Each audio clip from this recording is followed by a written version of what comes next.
Hey there, Laptop Recruiter family, how are we doing? I had a question today from a member regarding partnerships, and just want to share some of the lessons I've seen firsthand over the last decade or so.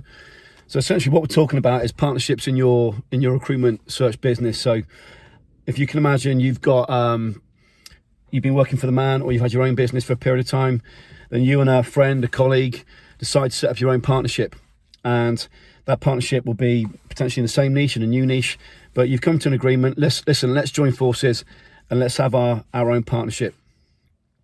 So one of the things that I would recommend is always take worst case scenario. So what that means is, what happens if we get extremely successful and then they shit on me? What legal position am I in? Number one. Number two, what happens if we get 3 months, 6 months, 9 months, 12 months in and it's not taken off? What are the legalities around separating? What are the legalities around the data we've created? What are the legalities around the existing clients that we have, etc., etc.? So always start with the end in mind. And when it comes to partnerships, the first thing to do is act with worst case, not with best case. Act with worst case.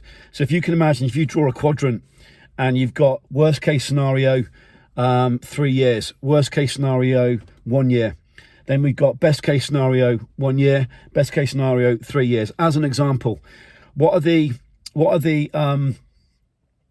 triggers that will create an action? So if this happens, what happens? At what point do we say this is working, this is not working? If I choose to do X, what's the impact to you and the business? So when it comes to partnerships, always take the view of worst case scenario first. That's the first thing. Second thing, with partnerships, be aware of what the actual partnership relationship is. So often when we get into a quote partnership, and I've seen this many times over the years. For example, we had a really cool guy come to us about 3 years ago, and this guy was a recruitment person. He'd been a recruitment business owner, actually created some software and recruitment, and he had a salesperson. So at a high level, the plan was that he'd bring the leads into the business. So he joined our program, our mastermind level program, to launch, grow and scale this business. And then what would happen is the salesperson would convert the leads that came into the business. And from the very first call that I had with him, I could tell from the tone, just from that half a second pause, that the salesperson wasn't buying into our model, and it was very clear from the start. So I stopped the call and said, listen, let's put all cards on the table here. You think what I'm saying is bullshit, or you're not in agreement together in terms of what you want this business to be about, or how the business will function. So we've got a problem. So let's backtrack, let's go back 5 minutes, and let's do this again. Let's do this again, all cards on the table. So we had that conversation. As it happened, the call went very well. Anyway, fast forward about 3-4 months, the business is doing what it should be doing, bringing leads, etc. Things are going well. Then we had a live event in London. I was chatting to one of the gentlemen over dinner, and then things were starting to happen in the business. Things were cracks were starting to appear. So fast forward again, period of time. What actually happened is their relationship was built on expectations which were completely different. Expectations of what the business should be about, expectations on how the business will function, expectation on metrics, expectation on conversion figures, expectations on revenue, expectation on hours, etc. And so that then created a problem, and it was a slow death. It was death by 1,000 cuts for that couple, for that business as a relationship. And then the original business owner, he came to me a while after this and said, shit, made a mistake here. So when we get into a business relationship, always be aware what we're actually looking to achieve here. So what we're looking to achieve here, best case, worst case. What are the metrics around it? What are you bringing to the game? What they bring to the game? What are the expectation levels? What are the measurement levels? How do we bring each other to charge? How do we make each other accountable? At what point do we say we reference revenue? So if we get to $1 million, what's going to be our reinvestment figures? What we're reinvesting in? Clarification of niche, etc. There's so much going around this, and often what happens with the partnership, from what I've seen, definitely for a startup business, is often between two people who've been moderately successful in recruitment. And what that means is, you know, they've themselves been billing or bringing in themselves at 300, 400k. They get together with a bigger vision, and then often what happens is they've actually not created a business per se. They've been working for the man and bringing in big figures, or they've had a business but they've run it as a job. They've not run it as a scalable business, so they're exchanging time for hours.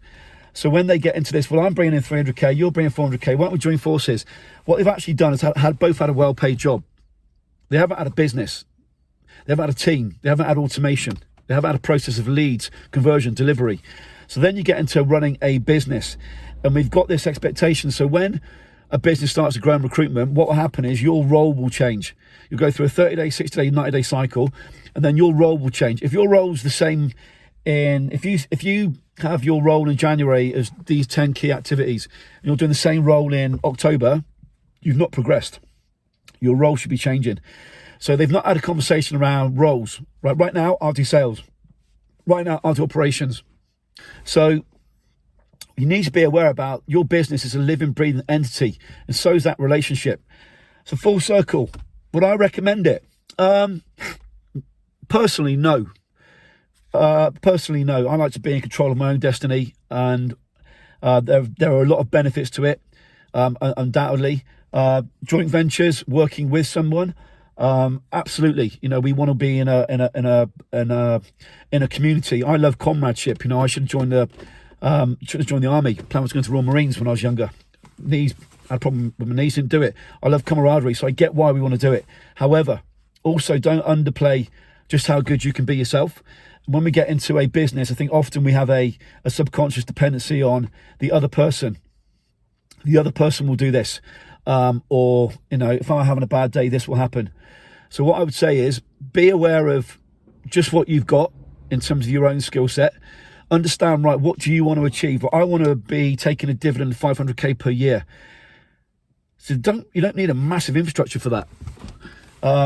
If you're a bigger business looking to, you know, you've come from a bigger business, you've got more legalities around it. But overall, would I recommend it? Probably not. It's not to say it doesn't work. Of course it works. You know, I've been quite envious of some relationships I've seen with partnerships over the years. I think, wow, I'd love to have that. As a side comment, setting up a business, a partnership with your spouse, I tried that in a sort of informal way, and the way I operate can be quite direct. So unless you want burnt chicken every night, that's not the way to do it. So partnerships, be aware of everything is a living, breathing entity in your business, and where you are now will be a completely different place in 1 year, 2 years, 3 years, just like a relationship, just like your body. So be aware things will change. So start with the end in mind. What are our milestones? When we get to this point, there's revenue figure, profit figure, time figure. When this trigger happens, what action is taken, etc., etc. And it can become quite messy. But overall, partnerships, I'd say be the master of your own destiny. But you know, it can work, but it's definitely skewed in being a singular business owner with a strong team around you. So with that said, hopefully that's been of use to you around partnerships. Speak to you soon, guys.